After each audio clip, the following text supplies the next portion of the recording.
Donc, on réalise un circuit électrique comportant un GBF à masse flottante, c'est-à-dire non relié à la Terre.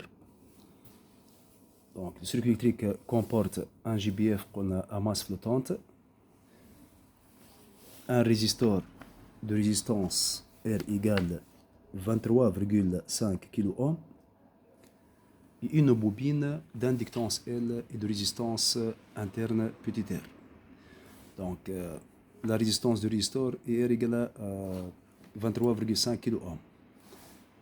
Donc, la résistance, c'est-à-dire la résistance interne de la bobine, est négligeable devant la résistance du résistor. Donc, dans le circuit, on néglige la résistance interne de la bobine. Donc, pour visualiser la tension aux bornes, simultanément la tension aux bornes du résistor et la tension aux bornes de la bobine, donc on doit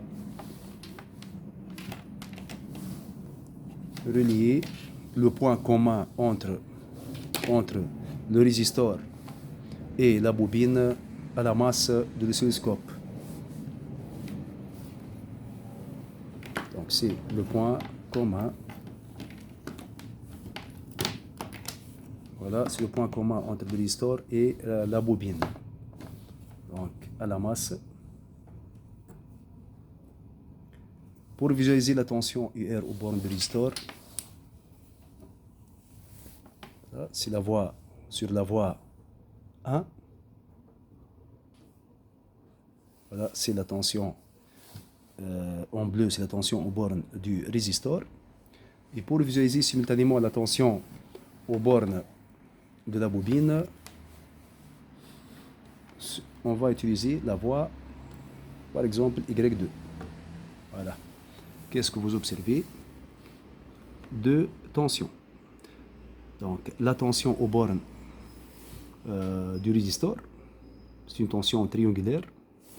Et la tension, la courbe en jaune, représente la tension aux bornes de la bobine.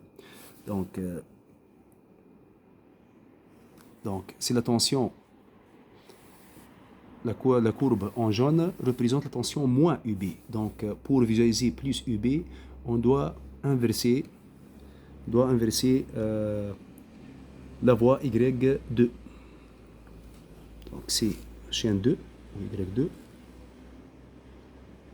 Voilà. Donc, inverser.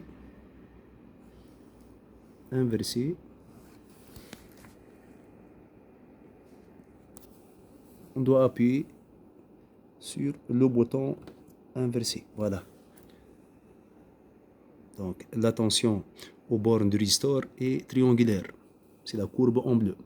Et la tension aux bornes de la bobine est un signal carré.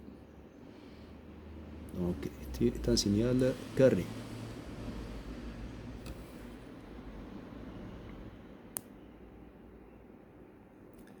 Donc, lorsque la tension sur une demi-période, lorsque la tension UR au bord de résistor est une droite croissante, la tension au bord de la bobine sur une demi-période est une constante.